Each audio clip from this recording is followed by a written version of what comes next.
Hello, welcome to a special edition of Inside the Birds. Geoff Mosher alongside Adam Caplan. And is it a bittersweet moment? Just sweet?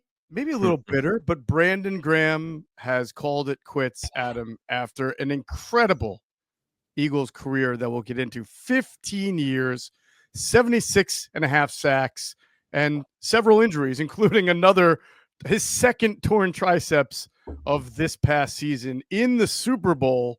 But well worth it for BrandonGraham, who says goodbye. One of only 4 humans, I believe, to have 2 Super Bowl rings with the Philadelphia Eagles because they've only won 2 Super Bowls. Great moment for Brandon to say goodbye, Adam. Obviously a pillar of the franchise. Not too many people, I would say, and I'll throw it to you on this. I can't think of another Philadelphia athlete, and not too many athletes in general, who have completed the you're at the top, you hit the bottom, you go back to the top. That full circle of being a real true special athlete like BrandonGraham has been in Philadelphia. Yeah, I would go back to when he was drafted. And really the first 2 years, I forget which year he had the ACL and the patella tendon injury, because it was, as our friend Aaron Borgman of the Sports Med Bros podcast told us, who Aaron was an assistant trainer when BG was a rookie, and he was there for a couple of years when BG was with starting his career. So he knew it. I mean, he knew that was a devastating injury. But I would go back then and to see what he would become in terms of a player and on and off the field. Look, as we get into this, I mean, we lived it. You and I weren't working together, but you were working at Comcast Sportsnet then, and you lived it. As someone who was in the locker room all the time, he got off to a bad start. He had the injury. He had the fans killing him on Twitter because of Earl Thomas and JPP. And it just, you just could not imagine that he would ever become the player he would. It's a tribute, obviously, to him. Number one, I'd love to know who his mentors were. You know, hopefully, when I'm sure I talked to D Gunn this week. I'd love to know who his mentors who helped him. I know his wife helped him over a number of years, but it's an all-time turnaround for a player and a human being, where didn't look good. He got off to a bad start, hurt. It looked like, oh boy, here we go. He's going to be a bust. And then he turns out to be a guy who's going to go in their Hall of Fame. And as you talked about in passing, one of the all-time great guys. And, you know, I loved in his press conference when he talked about the positivity. I forget which reporter asked him about why is he always smiling? Because you make a choice. You're either going to be sad or you're going to deal with everything head on. And BG talked about that. Well, I guess one time he was having a tough day and someone came up to him and he knew he had to still be positive. There's something to learn about that when things aren't going well, how you're still able to find positivity. So I have a good story about that regarding BrandonGraham from earlier in his career and my career as a beat reporter covering the team. And I'll tell that in a minute. I'll take the beat reporter hat off a little bit too and get personal, because I've known Brandon ever since the Eagles drafted him. I used to talk to him quite a bit, not so much lately, as you know, I'm out of the locker room and he's older.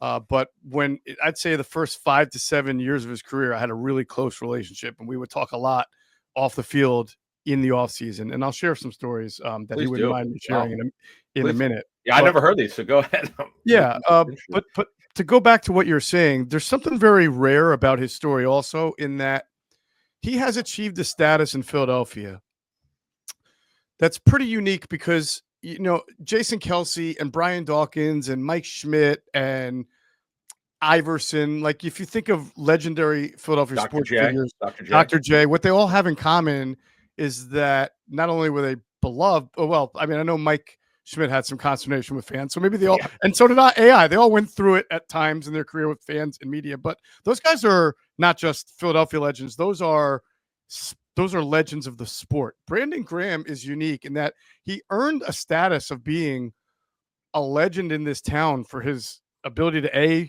resolve and bounce back and really become a champion, lead this team to 2 championships. But he's not going to go in the Pro Football Hall of Fame.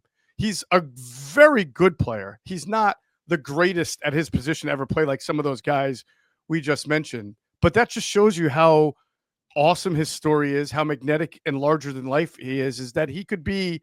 And let's be honest, for the last 6 years of his career, he's been a role player And you won't find another role player, but in quotes, as popular and as impactful as Brandon Graham. It's a really unique career arc that has us talking about him in the same manner that we talk about guys who have like 10 to 11 either Pro Bowls or All-Stars or are wearing gold jackets or have their bronze busts in the Hall of Fame. That's pretty special, and it's hard to find that in any in most other cities, guys like Brandon Graham. I would say this. You mentioned Schmitty. Mike Schmidt, I grew up here, so I could tell you that it was really tough on him because he made the cardinal mistake. Never ever complain in this town. Why do you think the fans love Ron Jaworski? Despite all the sacks he took responsibility. He never pointed the finger. He never complained. Schmidt, I mean, it was, if you might remember, we wore the wig. In the whatever mid 80s, he wore the wig because he was trying to hide. He was just trying to be funny because he was acknowledging that he was under a lot of pressure and a lot of heat for some of the things he did and said. But they will love you in our market if you take responsibility. You don't say anything. Just keep playing. Like Alec Boehm. Okay, perfect example. Good one. I hate this town. No, whatever he said. I hate. What did he say? I hate this town. No, I love this town. Whatever the phrase was. Well, yeah. When they started booing him, he said, "I effing hate this place." Right. I hate this place. No, I love this place. Right. If you take responsibility, look at Trey Turner. What the fans for Trey Turner, it's unbelievable. Yep. They'll embrace you if you take responsibility. Just keep playing. Just keep plugging away. Mm-hmm. We know if you're talented, you're probably going to get there. And if you keep your nose clean, do what you're supposed to do, the fans will probably embrace you. And BG's an all-time story with that. Because let's go back to early in his career. So you and then I'll tell my story later. I have one really unique one, but actually two, which happened the last couple of years, just getting to know him a little bit off the field at a golf event. But you got to see him in his formative years, and let's be honest about it. It was not good. Like, it wasn't just he didn't play well, he got hurt. Right. There were people around the team who thought he wasn't going to make it. There were, and it's amazing because. And I'll take the reporter cap on here because Brandon Graham is one of my favorite players to ever get to know and cover because he came to the Eagles. He was a first-round pick. It was somewhat controversial. Everybody wanted Earl Thomas, but they were still excited about the idea of a pass rusher because the Eagles always have good ones, right? And in his first press conference, after he was done at the NovaCare complex talking to the crowd there, he then came back into the Eagles media room. And at the time, the press room was right next to the Eagles media room. It was right as you walked into the doors of the NovaCare complex through that entrance. So he came into the Eagles media press writer room and shook every single one of our hands and introduced himself. This is after he's already done his introductory press conference. Wow. No, there is still not one single player that I can remember doing that. We're not a small media group, you may have heard. Back then, it was really back then. By the way, this is before layoffs and all that. It was really big back then. Yeah, I mean, there had to be a good 20 to 30 of us, and he shook all of our hands. Nice to meet you. Had that trademark smile. He was so happy to be an Eagle. But what he didn't know coming up was he was going to get hurt. Right? He first suffered an ankle injury as a rookie. It didn't get off to a great start anyway. I don't think he was starting. Probably needed to get bigger, stronger, a little leaner, mature a little bit. But he suffered an ankle injury in Detroit against the Lions, his hometown team. Oh, well. And that slowed him up. And then, as you mentioned, he had the ACL tear with the patellar tendon in it. And that basically put him out for all but 3 games his second year. So first 2 years, not off to a very good start. And I will say that also came at a time, Adam, where I would talk to him quite a bit. And there was a frustration by 2011, 2012. These were not good times for the Eagles, as we know. The last 2 years of Andy Reid's tenure, the locker room was not great. There were a lot of mercenaries brought in to try to win. A lot of them, were not good leaders. I'm not saying that there weren't good guys in that locker room. There were, and some of them would eventually become leaders. Brandon himself. Jason Peters is a guy, to answer your question, who Brandon really eventually looked to for work ethic, work habits. Trent Cole, I believe Brandon even mentioned him in the press conference, in his retirement press conference, that Trent Cole was a guy who was a good leader and showed him the way. But there weren't enough at the time. Not until Malcolm Jenkins and Rodney McLeod and D'Amico Ryan started to come in, Jason Kelsey. Jason Kelsey was there, but Mike Vick also was a good influence on Brandon, because Mike Vick came back to the Eagles. He was a different human being and got better as a leader, a locker room leader, and was respected. So it took a little bit. But the funny thing about Brandon is, and without the leadership, I think it was tough for someone to pull him over and say, hey, man, you got to really dedicate everything to this craft. Remember, Dawkins is gone, right? Yep. Quentin Michael's gone. Donovan's on the last legs there, and he's sort of on the way out. So Brandon sort of had to learn it himself. And I think getting married, he'll tell you, was a big, big step in him just getting mature and doing the things he needed to do off the field to be better on the field. But, I would talk to Brandon a lot in the offseason when he would go back to Detroit after the first 2 or 3 years. And that guy who wore that big smile and was so positive and shook everybody's hands was starting to go away. He was starting to become bitter and angry. The fans were getting on him. The Earl Thomas thing was getting on him. Jim Washburn didn't want to play him. Jim wanted to play Jason Babin and Trent Cole, right? Chip Kelly came along, and that was almost it for Brandon Graham, because Chip Kelly was running a 3-4. Brandon Graham was not an outside linebacker who dropped into coverage. And Chip Kelly tried to replace Brandon Graham and almost did it with a guy that a lot of people, you couldn't pick this guy out of a lineup. You probably may not remember his name. His name was Travis Long. And he was exactly what Chip Kelly wanted out of an outside linebacker. Tall, long-limbed, but he was hurt all the time. I believe he went to the University of Washington. And I don't even think he was drafted. I think they signed him as a rookie free agent and felt that if he just stayed healthy, he would wind up being as productive as he was at Washington before he had the injuries. And Chip Kelly wanted Travis Long to be the starter next to, I guess, Connor Barwin, right? Opposite Connor Barwin, and not have it be Brandon Graham. But guess what happened to Travis Long? The same thing that always happened to Travis Long. He got hurt. He tore up his knee. So they had no choice but to stick with Brandon Graham. And Brandon Graham, as you know, actually took decently to the position of outside linebacker, started to make steady improvements. And there was a time where we thought it wasn't going to happen to him, where he was after the 2015 season. I want to say it was his, it was his last year, because he was on a 1-year deal at that time. And everybody thought he was out the door, including Brandon Graham. Brandon Graham will tell you he never, ever thought he was going to come back and that the Eagles were going to make him that offer, that first major contract extension. And his agent did a great job of leveraging some things, and the Eagles paid him the money, and he came back. And Adam, ever since that point, Brandon Graham built himself not only into a pretty good outside linebacker, but then back to a D end when they went back to 4-3 underdog, and a really highly productive player who then started to become a leader and positive again. It came full circle, but he was about as down and negative and as bitter as someone could be, given who he was, for about 2 or 3 years there. And it is a complete turnaround for him and a very remarkable story. So I'm going to go back to 2010 or 2011. I got to think it was 2011, because you're alluding to it. So he was blocking people on Twitter. It was really ugly. Like, he got hurt. He looked like he was headed to Bustville. Let's be honest about it. Yep. So it was not in the locker room nearly as much as you were, but there was one veteran I knew very well, who I talked to occasionally. And he called me. He said, "Hey man, it's going to let you know something. This kid, Brandon Graham," he goes, "it ain't working." I go, "Okay. What do you mean by that?" He goes, he went through a litany of issues, maturity. He's not getting it. And the guy just was pissed. I was like, wow, okay. All right. I appreciate it. I'll take it under advisement. And I was like, wow. And, he was also, if you look from his body type, I know he's listed as 6'2". He's probably closer to 6'1".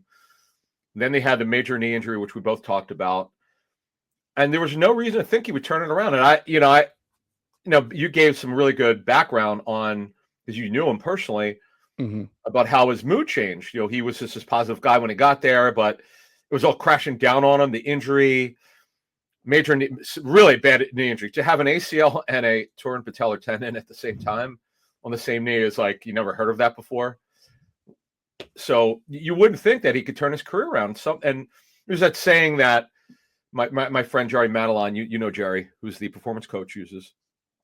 We have to get out of our own way, and BG had to do that. He had to. You may know better than I don't know if he was blaming anyone. I don't know what, I didn't know him then, but something happened. Whether it's, you talked about Jason Peters, his new wife, something happened where you make a decision. Either you're going to put it all behind you, or let the fact that you were taken at 13, Earl Thomas is 14, JPP is 15. Oh, by the way, Ryan Matthews, a future teammate, went right before BG anyway, which I totally forgot about. But so either you put this stuff behind you, or you're going to let it eat you alive, and you're never going to make it, because this town will eat you up. You know that. This market, you've been here decades, so you know it's tough here. And with him blocking everybody, and I remember being blocked, and I didn't even know him then. I'm like, what the hell is he blocking me for? So folks, so we're giving all this background. That's why his story of positivity, and we'll get to that. We both have personal stories with that around him, but the fact that he would turn his career around and become one of the all-time great Eagles, he'll go in the Hall of Fame. I would say he's, in terms of the Pro Football Hall of Fame, he'll be in that rung below the almost Hall of Fame. Every sport has one. Right. He's right below it. He won't make it, but he's right below it. The Hall of Very Good is what I like to call it. Yeah. So I had a phone conversation once with Brandon after his second year. That's when he only played 3 games because he had, missed most of it from the knee and patellar. And he was back in Detroit. I think he was doing some training. He might have even been doing a little boxing there, just to try to get in better shape, if I recall. Okay. And I remember thinking after the conversation that I wasn't sure about his mindset, because he kept telling me he was determined to come back better and stronger, to prove everybody wrong, to shut up the critics, to show them that it doesn't matter if he's not Earl Thomas. And by the way, Jason Pierre-Paul, who was also drafted, I think, after BrandonGraham, had won the Super Bowl with the Giants too, making it look even worse. Because now people were saying, even if you were going to take a pass rusher over a safety, why didn't you take JPP, right? So it was all getting to him. And I remember thinking, as I finished the phone call, that I liked the chip on the shoulder, but what I was concerned with was, what was he trying to do? Was he trying to prove everybody wrong, or be the best player he could be? Because it almost felt like he was putting A before B. Be the best player you can be. That will prove people wrong. But he just seemed so hell-bent on getting at the critics instead of being the best football player he could be at that time, that it concerned me. And I was worried. I didn't know if he was going to make it. I definitely look back. And I think him getting married, I know he's talked about this. We're not breaking news, but getting married and having a wife who also instilled in him to not focus on the stuff you can't control, focus only on the stuff you can control. Brandon has been very candid about that. That is often easier said than done. It's really, you and I get criticism all the time from our readers and viewers or whatever. People are just on social media and they say some terrible things.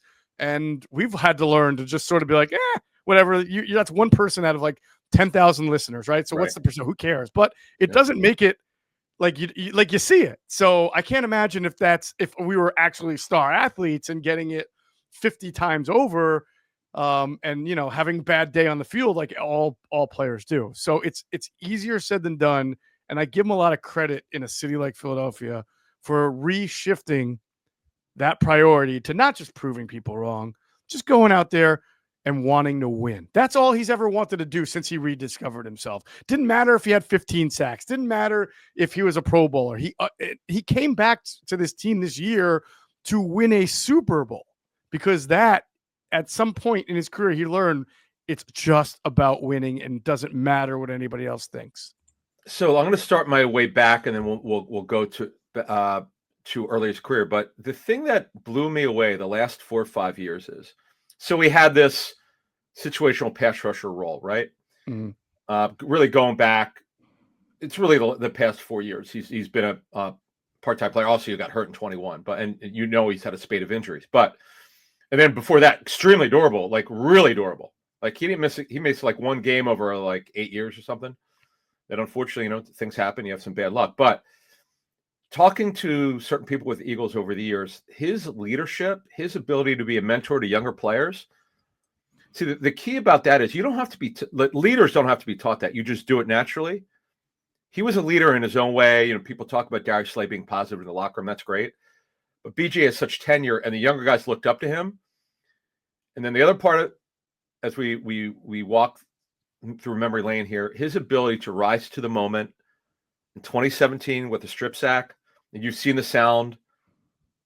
It's just remarkable in the twilight of his career. You know, he's already in his eighth year, and he really had a break. His first real breakout season was in 2016.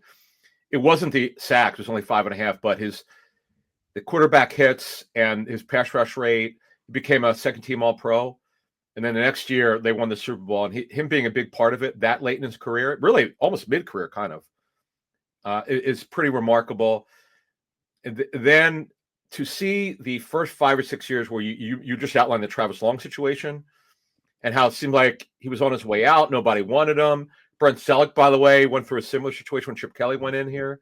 He didn't know if he was going to still be here, but to embrace the challenge.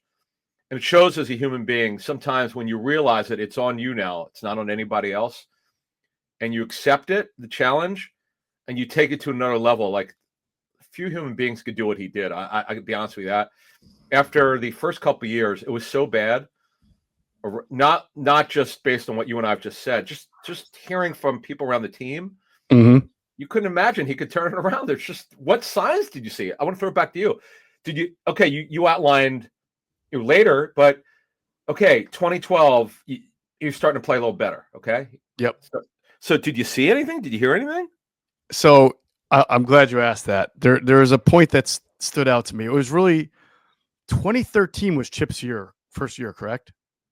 2013, yes. All right. So that's when he was really playing. It says D end in his thing, but he was really playing more of an outside linebacker role, if I correct, in Billy Davis's defense. Yeah, he was an edge rusher. He would have to drop it, but again, these guys who stand up there, that's where I'm going at. He would have to drop every once in a while. And there was a play I want to say the Rams. Adam, I don't know why the Rams come to mind. I don't even remember who the quarterback or the player was, but Brandon was asked to drop into coverage on a play, very similar to the one that Zach Bond made against Jacksonville on the first play of the game, where he successfully broke up a pass to a tight end on a corner route about 20 yards downfield. Well, Brandon did that to a receiver. I'm almost certain it's the Rams that year. He was 20 yards downfield, and he broke up a pass to a really good tight end.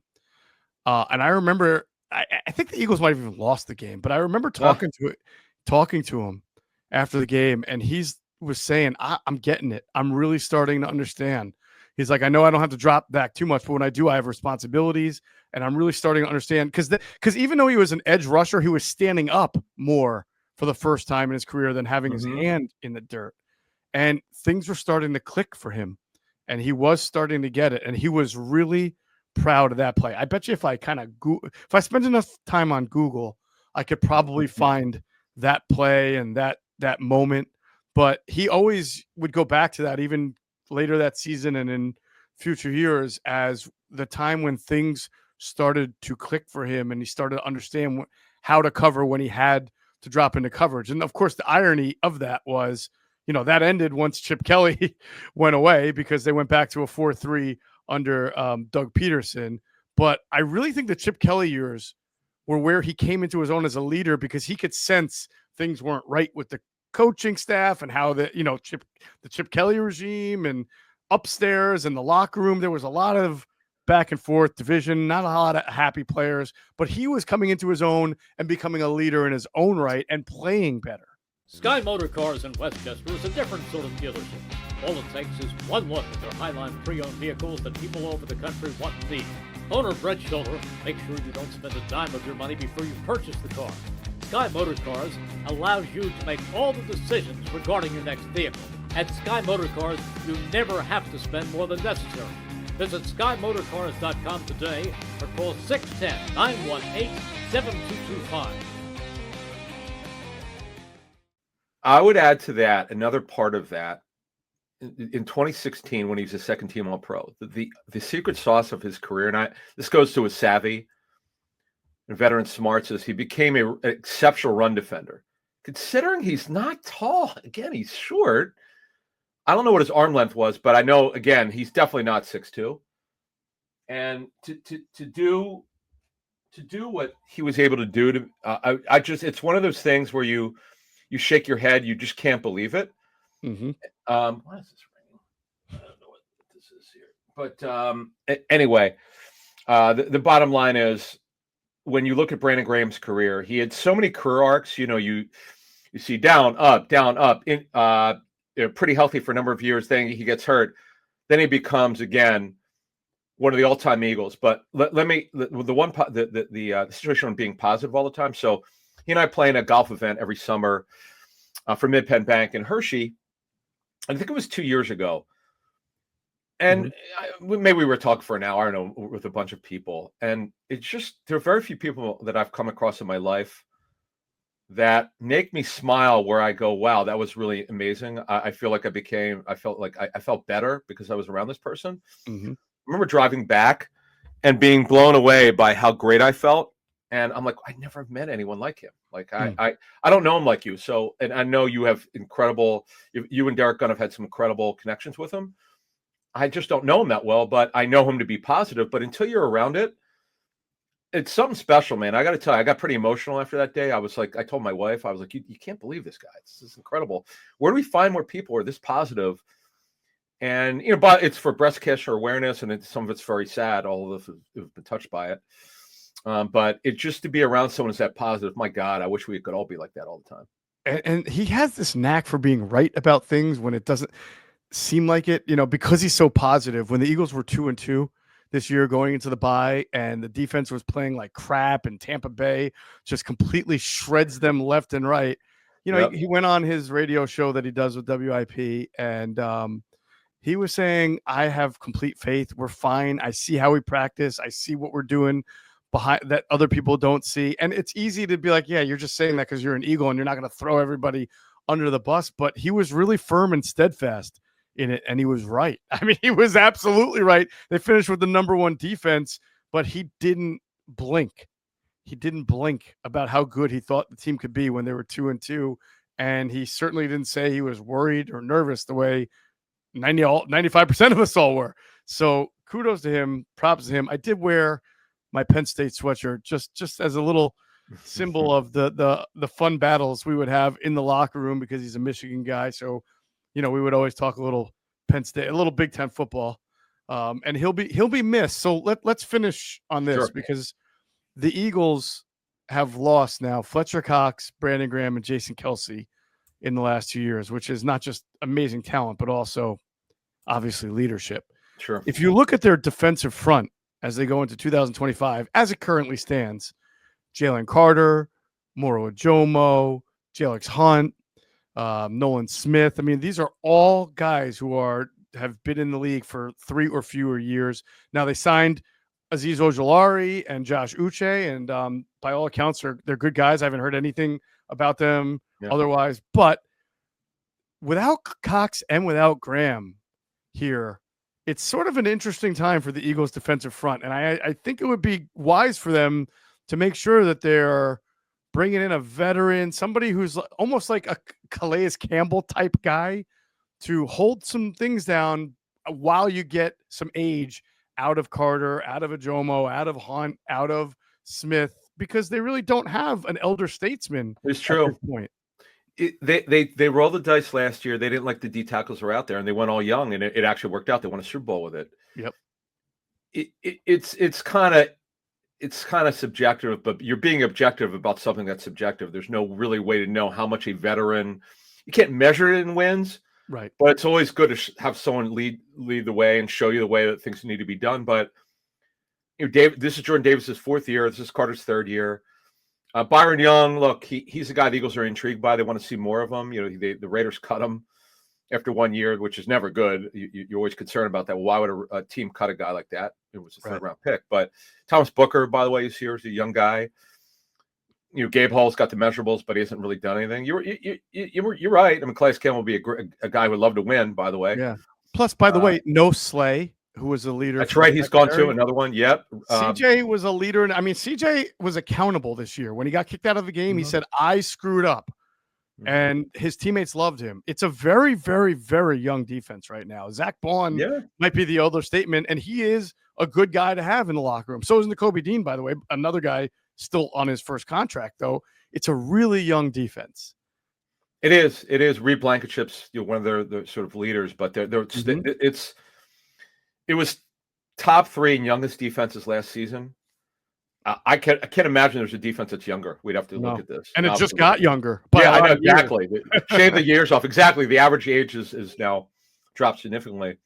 So yeah, it's an interesting fact, and there are plenty of veteran D tackles out there. Calais Campbell's one of the all-time great guys. He's I told him I saw him at the Jaws event, years ago, when we were both sitting down, and he stood up, and I looked over. And I look I rolled to my right. I'm like, and then I looked up, I'm like, oh my God, it's Calais Campbell. He's a mountain of a man. He is an enormous human being. Gentle giant. So you take BG away, and it's hard to measure, but there's no question there's going to be guys have to step up, because what you're talking about is when things are not good, who are the guys who could hold the thing together, right? And who are going to say the right thing at the right time. Who knows? It's a good question. It is. All right. That has been a nice little walk down memory lane. We celebrate the career of Brandon Graham. He certainly will be welcome back. I mean, first of all, he ain't going anywhere. He's always said he's going to stay in the Philadelphia area. He's rooted here. Hopefully we get him on Inside the Birds a bunch. That would be great. Maybe he might be too big time for me now, but now we'll see. We'll see. Gunner, maybe get him on gun on one for us. For sure. And he'll be in the area. He'll certainly be an Eagles Hall of Famer before long. They call it Eagles Hall of Fame, right? Yeah, it's Hall of Fame. Yeah, he's an absolute lock. He's stone cold lock. It's happening. Should retire 55. To be honest with you, no one else should wear that. You know what? I would not be against that. I think he deserves it. Again, one of only 4 human beings, and the only one on defense, I think, to say they have 2 Super Bowl rings with the Philadelphia Eagles. It is an amazing career.